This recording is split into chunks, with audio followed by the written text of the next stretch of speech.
membahas terkait hal ini, pemberdayaan UMKM di tengah pandemi COVID-19. Di studio sudah hadir 4 narasumber kita, yakni Ibu Hajah Nevi Zuhairina, anggota DPR RI Komisi 6 ini, Bu, ya? Ya, Komisi 6. Iya, nampak sehat sekali ini. Dan juga ada Pak Wali Kota Sawalunto, Pak Dery Asta. Selamat pagi, Assalamualaikum Pak Dery. Selamat pagi, Assalamualaikum warahmatullahi wabarakatuh. Ini sangat gagah ini dengan batik hitamnya ini. Dan di sebelah kiri saya ada Pak Zirma Yusri, Kepala Dinas Koperasi dan UMKM Sumatera Barat. Selamat pagi, Pak. Selamat pagi. Jadi ya. Dan juga ada komisioner dari KPID Sumatera Barat, Bang Jimmy Safitra Ginting. Selamat pagi, Bang. Sehat ya. Kita saat ini memasuki masa yang tidak biasa ini, Bapak Ibu. Bahkan kita berbincang saat ini pagi ini di studio ini juga tidak biasa.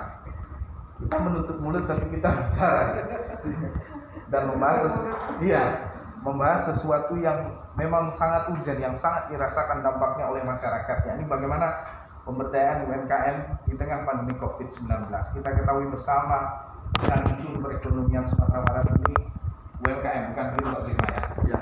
Ini puluhan ribu jumlahnya UMKM di Sumatera Barat dan semuanya hampir bisa dikatakan separuh lebih ini mengalami mati suri ketika wabah ini terjadi. Ini bukan keinginan siapa-siapa sebenarnya.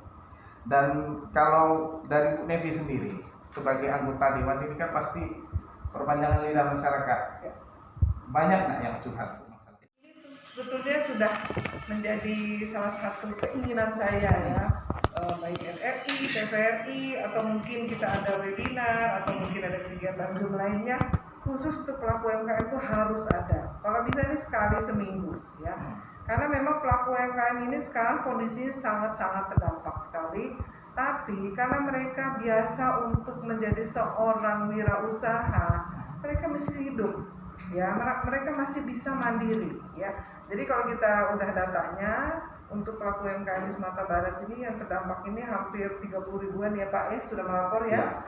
Dan kita harapkan ini pasti akan angkanya meningkat ya, karena di masa pandemi ini walaupun nanti kita sudah ada kegiatan new normal, tentu nanti tahap keduanya adalah pemulihan ekonomi. Ya, dan ini pemulihan ekonomi ini bukan suatu hal yang mudah karena orang masih takut keluar, orang belum bisa ada transaksi dengan baik seperti keadaan sebelum ini ya. Bukan kami mengharapkan realokasi anggaran di tahun 2020, 2021 baik pemerintah pusat, pemerintah daerah ya, provinsi dan kota, kami menginginkan adanya istilahnya itu mandatory spending ya, mandatory spending ya. Jadi adanya alokasi khusus ya untuk pelaku UMKM dari anggaran-anggaran tersebut ya. Jadi jangan kesehatan aja ya, jangan karena pelaku UMKM ini kalau kita sisihkan mereka menjadi kelompok yang mendapatkan BLT, karena BLT sekarang sudah selesai ya, bulan Juli tidak lagi ada BLT, mereka tidak bisa mengakses secara langsung ya. Mereka hanya bisa miskin daftar ke wali nagari atau masuk data DTKS ya, baru bisa mengakses BLT atau bantuan lainnya. Jadi kita maunya alokasi khusus anggaran buat pelaku UMKM untuk adanya pemulihan ekonomi. Mereka tidak mau curhat karena mereka pelaku UMKM ini bukan kelompok manusia yang terorganisir. Sedangkan mereka jumlahnya banyak sekali ya. Mereka itu sampai jumlahnya itu 96% ya kalau yang terdampak ya. Jumlah pelaku UMKM di Indonesia kita saling menyerap ya, paling banyak menyerap tenaga kerja. Sekarang jumlahnya di Indonesia ada 64 juta atau 69 juta ya pelaku UMKM di Indonesia. Yang gitu. Kita akan nanti dalami Bu bagaimana refocusing realokasi khusus untuk UMKM dan peran DPR sendiri ini. Ini nanti untuk Ibu itu. Saya geser dulu ke Pak Zirma ini. Kalau tadi Ibu Nevi juga punya data 30 ribu UMKM dan terdampak, dan juga ada data dari Dinas Tenaga Kerja Transmigrasi ada 721 orang terkena pemutusan hubungan kerja di daerah ini karena pandemi. Kemudian 3.000 lebih dirumahkan, sewaktu-waktu bisa diaktifkan kembali untuk kerja tapi entah kapan. Lalu ini kalau Dinas Koperasi UMKM sendiri datanya dari 30.000 UMKM yang terdampak ini, berapa orang yang sudah merasakan pemutusan hubungan kerja, dan juga ini dominasinya di sektor apa? 30.000 formal atau informal? Jadi sebenarnya jumlah UMKM kita data statistik 593.600. Nah, kalau terdampak sebenarnya itu hampir 90% kan terdampak. Cuma sekarang parah tak parahnya lagi. Kadarnya lagi, Pak. Kadarnya lagi. Masih bisa berdiri kan walaupun terhenti-henti. Itu atau betul yang boleh betul kan. Namun data yang dari pemerintah kota yang kita dapatkan 27.140 kan, itu data itu barangkali itu tidak mampu kawan-kawan kabupaten kota mendata detail. Saat COVID juga, keterbatasan keluar juga, keterbatasan orang juga kan. Jadi kita ambil separuh saja mungkin 400.000 sudah terdampak kan. Nah, gitu ya, 60% kita ambil tadi. Nah, itu jadi namun dalam ini masalah terbesarnya memang di pemasaran, 45% itu di pemasaran. Nah, yang masalah modal itu masalah ketiga, hanya 17% yang mengatakan itu modal 17%. Yang paling bermasalah itu pasti karena memang pariwisata saja tidak masuk, kan itu yang paling. UMKM selama ini diharapkan dari punya pariwisata, itu betul yang tidak masuk. Makanya pada melulus semua kemana mau dijual ini kan. Nah, jadi makanya kita bersama-sama dengan komunitas Minang berbagai pihak menyuarakan beli produk kita, saling menjualkan. Jadi kita orang Minang ini kalau sudah ada bencana kan cepat tanggap. Ya, itu kehebatan kita ini. Semuanya berpartisipasi. Banyak webinar sekarang sedang yang melanda kita semuanya. Dan kalau bicara sektor, hampir semua sektor terkena dampak. Cuma mungkin ada yang terkena dampak secara langsung, ada yang tidak langsung. Dan kalau bicara lokal Sawalunto, memang kita sesuai visi misi kota, kita memang sebagai daerah wisata. Dan ini sudah berjalan beberapa waktu yang lalu. Dan kebetulan kita juga pernah mendapat satu penghargaan di tingkat dunia oleh UNESCO, kawasan tambang batu bara Umbilin ditetapkan sebagai salah satu warisan budaya dunia. Tujuannya mendapatkan warisan tersebut tentu efeknya adalah pariwisata. Kita memang kalau bicara Sumatera Barat pada umumnya, hampir seluruh daerah di Sumatera Barat tentu ada item-item tentang pariwisata. Khusus untuk Sawalunto memang prioritasnya adalah pariwisata. Tindak lanjut dari pariwisata tentu ekonomi bisa bergerak dengan kedatangan orang dan membeli produk-produk yang ada di Sawalunto. Dengan adanya pandemi COVID ini, otomatis ini semua tidak bergerak sama sekali. Dan kalau kita bicara data, ini memang di Sawalunto kita punya UMKM yang jumlahnya cukup banyak, sekitar 8.000 Di Sawalunto ya? di Sawalunto, dan itu terdiri dari usaha kecil, usaha mikro, dan usaha menengah. Dan otomatis dengan adanya pandemi COVID, memang sektor yang terdampak itu yang paling besar adalah industri pengolahan. Kita punya songket, kita punya produk-produk cendera mata dan lain sebagainya. Dan ini sangat kesulitan sekali. Tidak ada pergerakan sama sekali karena memang tidak ada pendatang. Kita di Sawalunto kemarin ini boleh dibilang semi-lockdown. PSBB ini semi-lockdown. Jadi memang tidak ada orang yang datang ke Sawalunto kecuali dengan kebutuhan yang sangat urgent sekali. Jadi memang kita tidak bergerak sama sekali. Itu kondisi kita. Penurunannya berapa? Karena semi-lockdown, karena pergerakan menurun, atau pendapatan daerah, atau pendapatan masyarakat menurun berapa? Kalau transaksi analisa kasar saja, perputaran ekonomi di Sawalunto itu menurun sampai 50%. 50%. 50%. Tapi kalau untuk bicara pariwisata otomatis tidak ada sama sekali. Karena memang tempat-tempat pariwisata kita tutup semua. Kita tutup semua. Jadi tidak ada pergerakan sama sekali. Otomatis perputaran ekonomi mata rantai yang berhubungan dengan pariwisata sendiri juga tidak terjadi. Ya. Saya Sawalunto merasakan sangat berat untuk sektor pariwisata. 50% ini penurunan transaksi yang terjadi di Kota Sawalunto. Nah, untuk pergerakan pariwisata pun nihil selama masa pandemi. Semoga ini segera berakhir, dan kita berdoa bersama pada 8 Juni mendatang semoga daerah-daerah di Sumatera Barat juga akan menerapkan tatanan hidup baru di tengah pandemi. Nah, ketika akan mulai masuk tatanan hidup baru seperti yang dikatakan, untuk menghidupkan lagi setelah mati suri, untuk menghidupkan lagi ini bukan sesuatu yang mudah ya katakannya. UMKM yang mikro ini modalnya kadang habis untuk makan juga ketika masa pandemi kan. Lalu mencari modal lagi, kesulitan untuk modal lagi ini kan menjadi salah satu masalah juga ini. Kalau Ibu melihat bagaimana? Memang sudah ada berapa skema bantuan, tapi apakah yang relaksasi bantuan yang dikeluarkan pemerintah ini cukup memadai atau perlu ditambah? Silakan. Ya, seperti disampaikan bahwa dengan adanya permasalahan pandemi COVID-19 ini, bahwa penjualan menurun sampai 50%, bahkan sampai 70%, terus juga ada 22% masalah permodalan, 15% distribusi terhambat karena PSBB, ya, dan 4% bahan baku angka, yang itu masalahnya ada di negara kita. Dan pemerintah sudah mengumumkan 5 skema program bantuan. Skema yang pertama adalah program bantuan sosial bagi pelaku usaha yang masuk kategori miskin atau kelompok rentan. Bentuk bantuan pada skema pertama ini bisa berupa PKH, paket sembako, bansos, tunai, BLT desa, maupun pembebasan pengurangan tarif listrik dan kartu prakerja. Skema kedua adalah pemberian insentif pajak bagi UMKM dan beromset 4,8 miliar per tahun, serta pembebasan pembayaran PPh FIDA selama 6 bulan sejak April hingga September. Ya. Skema ketiga adalah relaksasi dan restrukturisasi kredit UMKM. Ya, program bantuan ini dengan skema ketiga ini bisa berupa penundaan angsuran dan subsidi bunga kepada usaha mikro, penerima kredit dari lembaga keuangan dana bergulir atau LPDB, maupun penundaan angsuran dan subsidi bunga kepada para penerima bantuan permodalan dari lembaga keuangan. Kemarin dari BNI Syariah itu ada laporannya, dari yang tadinya angsuran 50 juta per bulan, dia hanya bisa sanggup bayar 3 juta per bulan.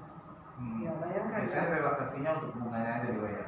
Ya, artinya tuh ya kita bisa dari angka-angkanya itu kita juga udah kaget sendiri ya. Mereka tidak sanggup membayar ya. Skema keempat yaitu perluasan pembiayaan bagi UMKM berupa stimulus bantuan modal kerja. Skema ini disalurkan melalui perluasan program KUR. Jadi BRI masih menerima program KUR. Ya, tolong diingatkan. Memang Bank Himbara masih menerima program KUR sampai sekarang. Ya.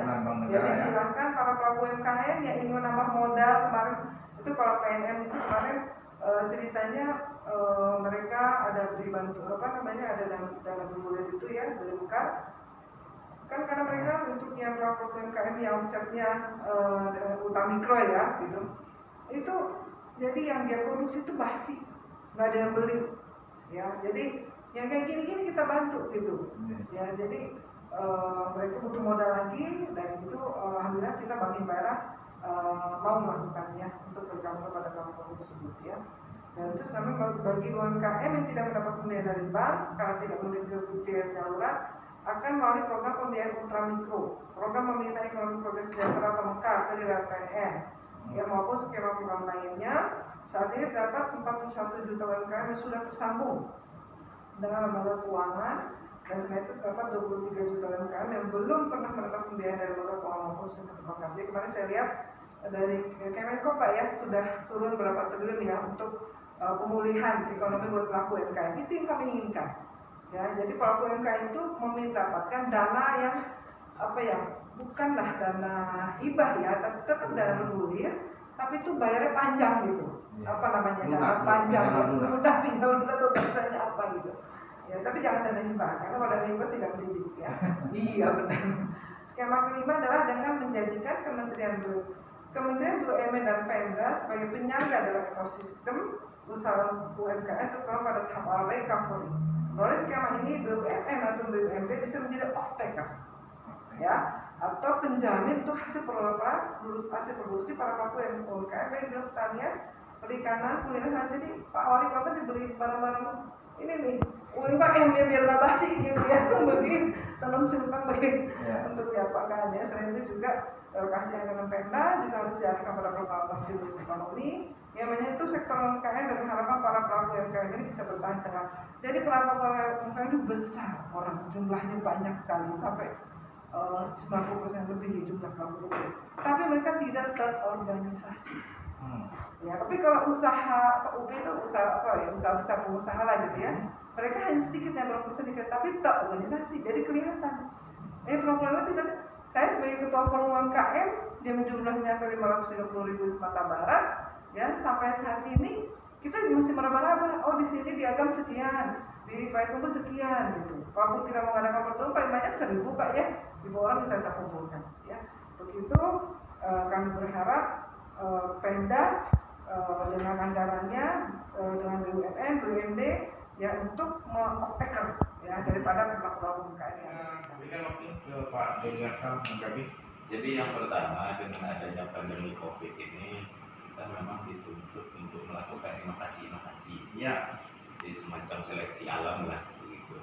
Dan kita memang di Soloto yang pertama yang kita lakukan itu hampir sama dengan pemerintah pusat. Dengan UMKM yang ada kita melakukan relaksasi.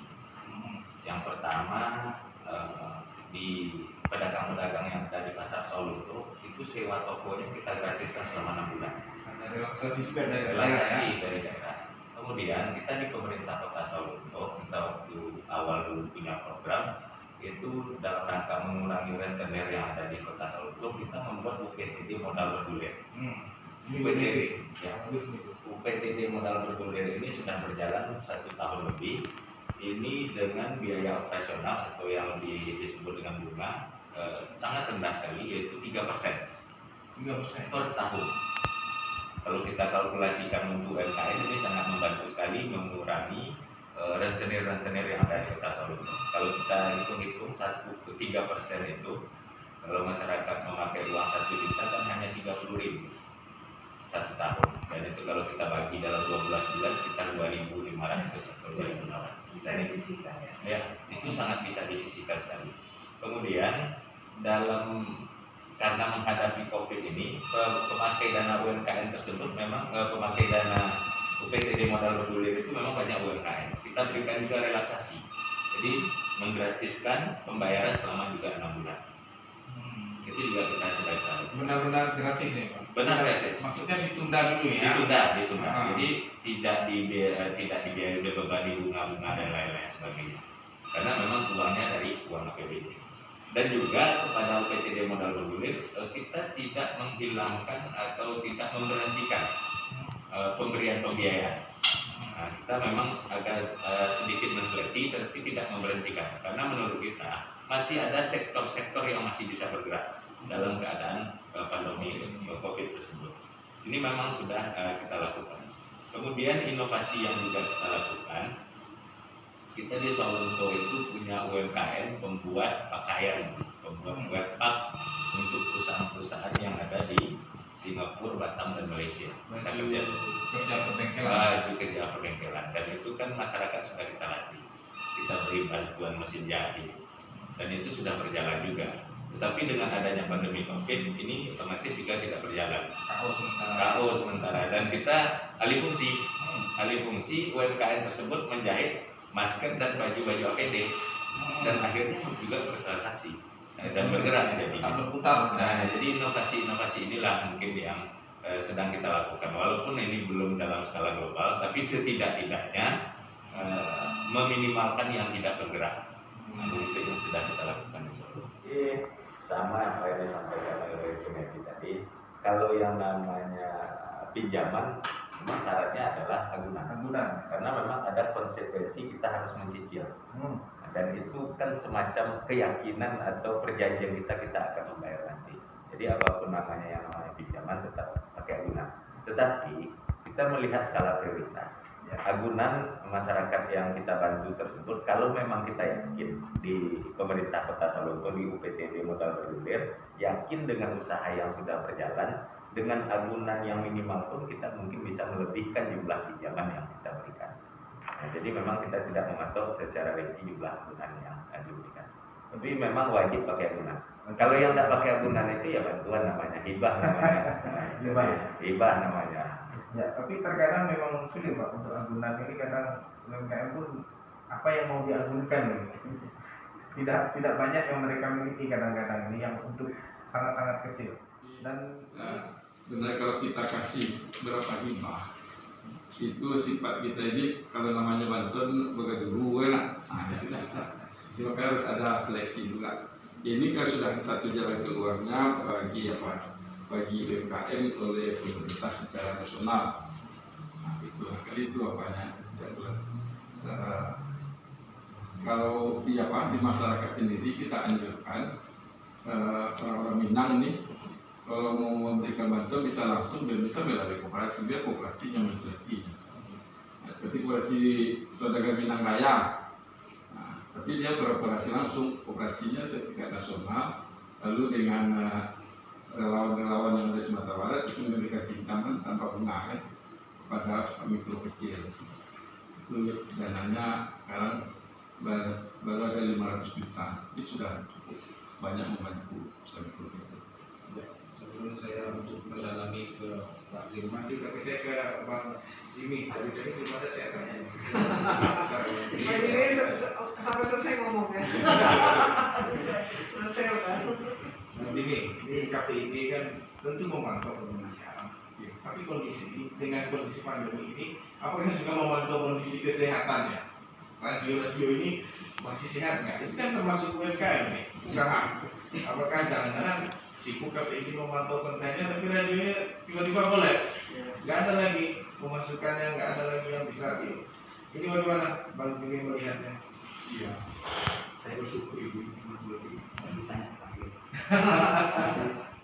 Saya sudah menambahkan yang disampaikan Pak Haris tadi. Iya, kalau ini sama ini, berarti memang radio khususnya ya kita daerah radio ini kan digerakkan oleh pelaku usaha yang sebenarnya masuk juga sektor UMKM. Ya. Nah, jadi Ekonomi kreatif. dia digerakkan pelaku usaha kreatif. Artinya kreativitas lah yang diberikan. Dia bergerak adanya kreativitas.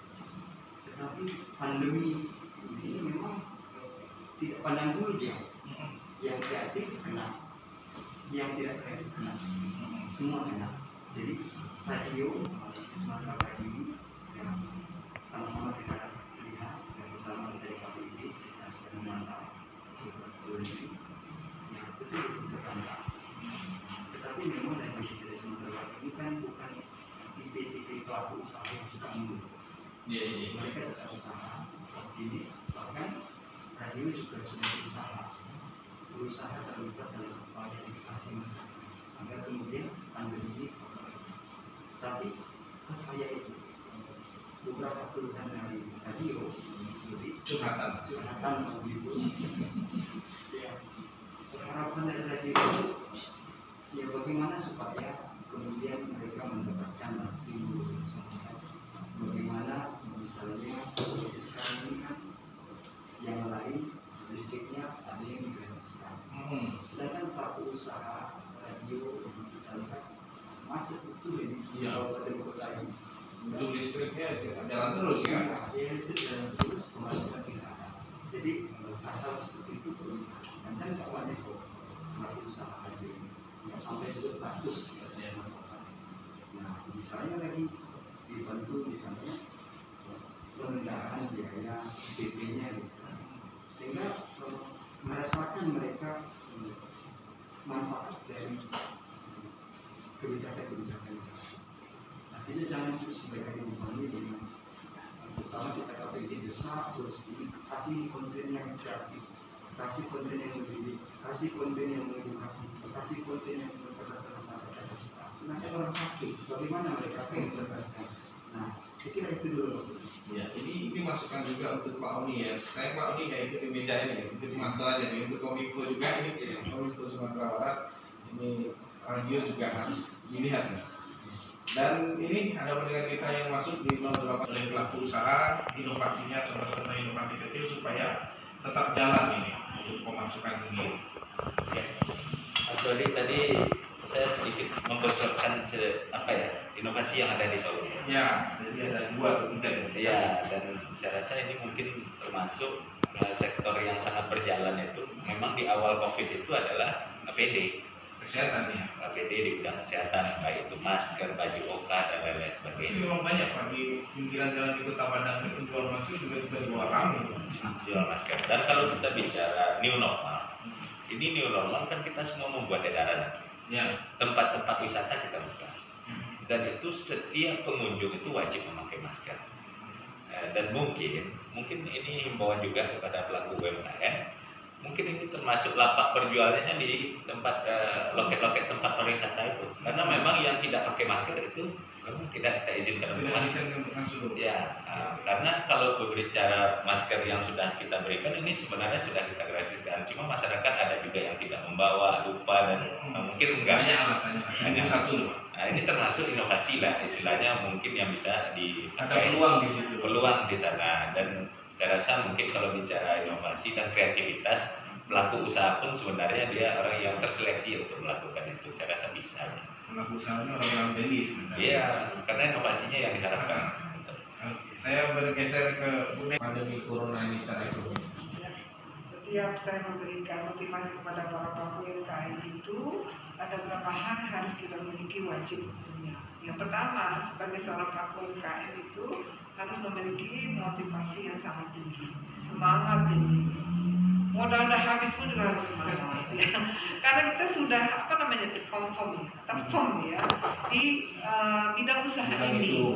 Nanti kalau kita pindah lagi usahanya kita dari radio pindah ke jualan apa gitu kan nggak masuk akal ya. Nanti kita akan jadi tambah berhasil lagi. Ya. Jadi kalau yang udah firm, udah duduk di situ sebagai pelaku UMKM mau usahanya apa udah. Nah sekarang bagaimana caranya supaya kita untuk bangkit kembali? Tentu semangat. Ya, dengan adanya semangat, ya kita akan berpikir dari samping Pak Wali, inovasi apa, kreasi apa, ya, dan kita juga melihat apa kebutuhan masyarakat saat ini yang sangat dibutuhkan pasti masker, ya, dan segala macamnya gitu, itu ya. Jadi banyak kok, yang para pelaku UMKM kita yang banting setir istilahnya ya kebutuhan masyarakat kita. Jadi ada juga yang di sana di share. Jadi ada beberapa bisnis yang justru booming dengan online. Ya, kita memang ini masyarakat Indonesia masih hanya berapa persen ya untuk berjualan online. Nah inilah masa emasnya jualan online bangkit. Ya. Masa emasnya sekarang bangkit. Ya. Ini masa emasnya. Udah nih kita udah nggak toleransi lagi jualan online. Tolong. Kebetulan alhamdulillah kita ya Pak Firman ya. Koperasi, ada 2 koperasi, SMR dan BNS yang memiliki platform sendiri namanya Bajojo Online. Itu punya aplikasi sendiri. Itu yang dimiliki oleh orang Minang, bahkan kita targetkan perantau Minang se-dunia bisa saling berjualan satu sama lainnya di dalam lapak itu. Itu tagline-nya dari awal ke awal. Ya, kalau produk unggul kita juga kok. Ya, nanti kita bicara dengan koperasi tersebut ya bila kita memakai platform tersebut ya. Nah itu jadi jualan online ini sangat menguntungkan pada masa pandemi ini. Nah itu sangat menjanjikan ya. Dan terus juga menjaga hubungan baik dengan mitra kerja ya. Jadi tadi kalau dari radio tolong kayak semacam bukan petisi apa ya, radio Sumatera Barat mengajukan ya untuk free bayar listrik ya 6 bulan ya ada relaksasi ya, kecuali kalau yang di rumah ya nggak mungkin ya relaksasi ya. Ada kemarin yang teriak di rumah karena di rumah aja dia ya listrik naik ya. Kalau yang perabotnya kan dikasih ya tolong menghadap ke PLN Sumatera Barat ya. Ya kita berorganisasi bisa hidup ya. Jadi kita harus ingatkan para pembantu sendirian tolong buat operasi atau buat organisasi atau yang kita bisa sampaikan ini Wali Kota Sawalunto, apakah di APBD perubahan masih mungkin ada dana untuk membina UMKM kita untuk online ini? Silakan. Yang pertama masalah online dan jual beli online. Jadi memang endingnya dari produk UMKM ini adalah market atau pasar. Dengan kondisi COVID sekarang ini tentu apa yang disampaikan oleh Bu Nevi kita sepakat bahwa trennya jual beli online inilah yang paling marak dan yang paling mungkin untuk dilakukan pada saat ini. Sebenarnya kita di pemerintah Kota Solo itu juga sudah melakukan mendorong produk-produk UMKM kita untuk menjual melalui online Bukalapak dan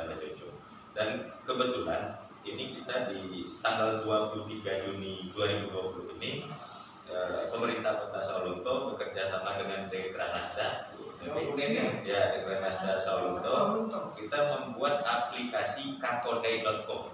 kakodai.com.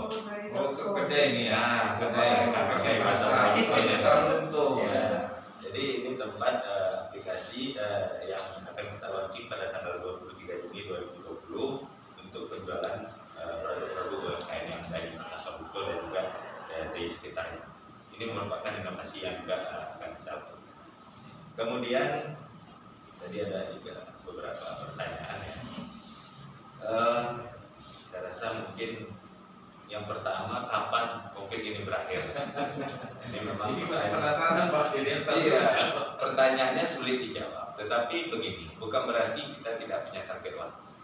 Yang penting tugas kita sebagai masyarakat adalah mematuhi regulasi yang sudah dibuat oleh pemerintah. Bagaimana virus COVID ini tidak beredar secara luas. Ya. Nah, edarannya kan sudah kita buat dengan physical distancing, social distancing itu dalam rangka mengurangi penyebaran COVID-19.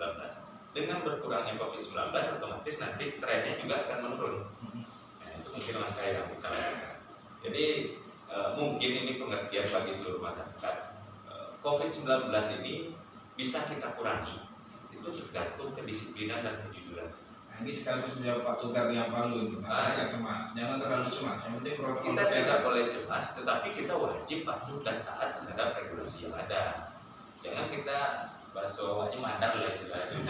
Jangan keluar-keluar yang tidak jelas itu. Ya. Boleh.